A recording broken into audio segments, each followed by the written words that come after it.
Hey guys, in this month's top 5, I'm going to be sharing with you some of my favorite animals from books.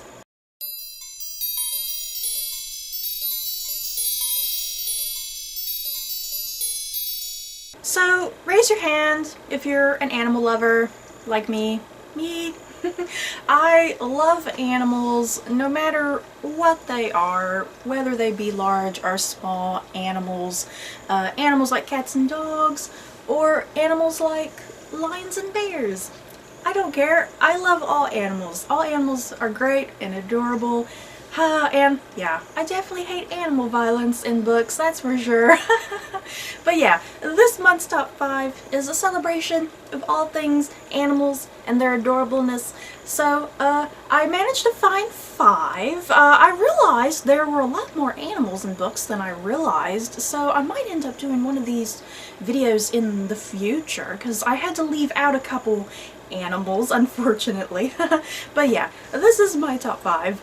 At number 5, I have Dash from Victoria by Daisy Goodwin, and I think Dash is the only like historic animal I have on this list.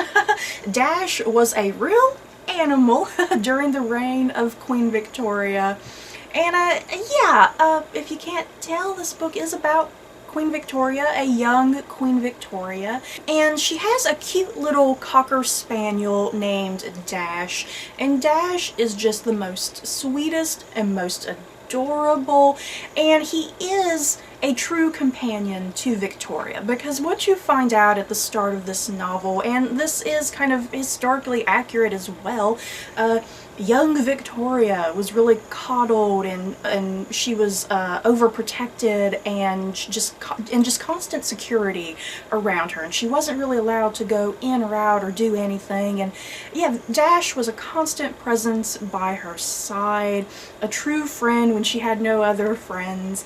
And yeah, I just love that Dash and Victoria dynamic with one another.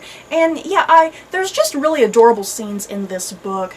Whenever Victoria meets someone she doesn't particularly like, she'll sit and talk to Dash and say something like, "Oh, Dash, this is a mean man," or something. "We don't like what he has to say," or something like that, to that effect, kind of baby talk Dash, and the person is like standing right there in the room, that she's kind of bashing. But yeah, I love Dash. He's just so adorable, and yeah, you should go look up the historic photos of Dash, because he's just so precious. At number 4, I have Pan from His Dark Materials by Philip Pullman, and I guess as a disclaimer, even though Pan is a fantastical sort of creature, I still consider him an animal companion nonetheless, even though he can shapeshift and morph into other various different creatures, if that makes sense. If you don't know what His Dark Materials trilogy is about, it takes place in this fantasy world that is our world, but like a sort of alternative version of our world, if that makes sense. This series is really difficult to explain, but one of the big things about this series, people, when you're born with a demon, and it's spelled D-A-E-M-O-N, and it's essentially an animal companion that's born with you. And one of the big themes kind of present throughout this novel, definitely this notion of childhood versus adulthood, and as a child, before you hit puberty, your demon can morph into all sorts of various different animals. But once you hit adulthood, once you reach puberty, your demon stabilizes and it becomes one creature permanently. So our protagonist, our heroine of this series, is Lyra, and her demon is named Pan, and your demons, they can talk to you. You have interactions with your demon, but a big no-no in this world is interacting with other people's demons. You can talk to other people's demons, but no touching. That's a big no-no. No touching. It's really taboo if you touch another person's demon. Like reach out and pet them or something. It's considered really perverse. So yeah, Lyra's demon is named Pan, and he morphs into all sorts of different creatures throughout this trilogy. Like I said, demons stabilize once you hit puberty. But the primary form that Pan tends to take, he tends to be this ferret-looking creature. I want to say like an ermine of some sort. But yeah, he's often either a bird or a little mouse, you know, just constantly changing shape. And I love the relationship between Lyra and Pan. Because they are friends till the end, essentially, you know. They will die for each other if they have to. And that's kind of the thing, too. If your demon dies, you become a bit of a shell of yourself. And then, yeah, if you die, your demon dies as well. And it's just such a fascinating dynamic, really thematic in some ways. It's hard to describe what I'm trying to say because you really have to read this trilogy to understand what the themes and messages are, this relationship with human and the demon. And the thing is, you can't be separated from your demon. There's this invisible thread that links you to your demon. Yeah, if your demon is separated from you like far distances, it's like a tug, a really painful tug, and it's really emotional and powerful and gripping. At number 3, I have Hedwig from Harry Potter by J.K. Rowling. Hedwig is Harry's snowy white owl that he takes to Hogwarts School of Witchcraft and Wizardry. And Hedwig is just this constant presence with Harry.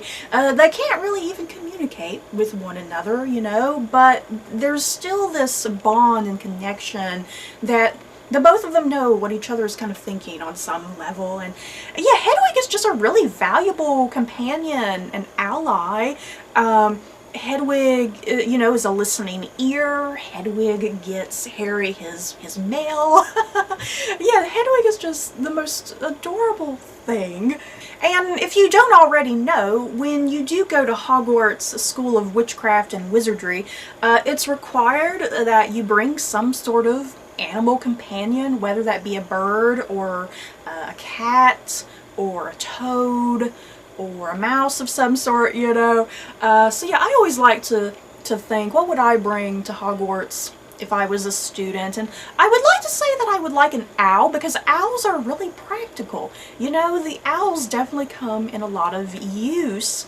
But yeah, me being a cat person, I think I would like to bring a cat to Hogwarts with me. But yeah, like I said, owls are much more practical, because Hedwig definitely is very valuable and practical throughout the entire series.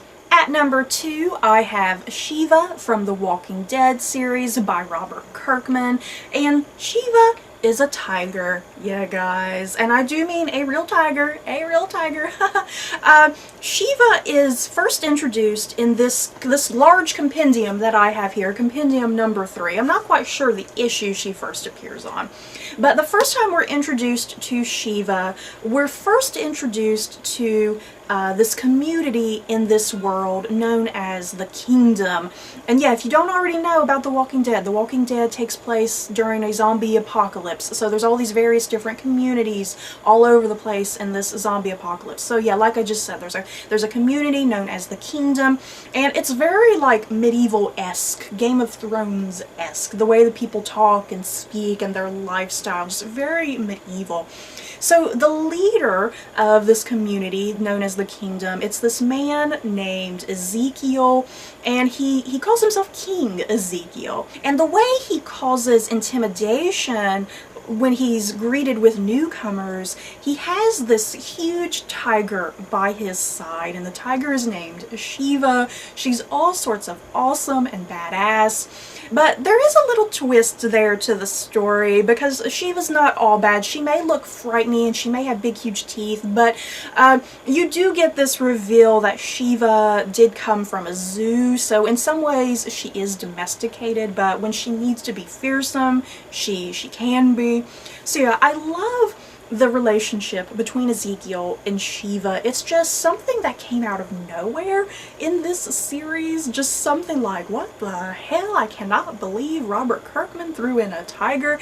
And yeah, on the surface, you would almost think that does not work, but it really does work, having this tiger. And the tiger definitely comes in handy on numerous occasions. And at number 1, I have Ghost from A Song of Ice and Fire by George R.R. Martin. And Ghost is a albino or white dire wolf that belongs to one of the protagonists, Jon Snow. And the dire wolves are like, they're wolves, but they're big, huge, gigantic wolves, like the size of a cow, practically. That's kind of the closest thing I can compare it to. And I love the relationship. I think I've been saying this about all of the relationships on this list. I love the relationship between Jon Snow and Ghost.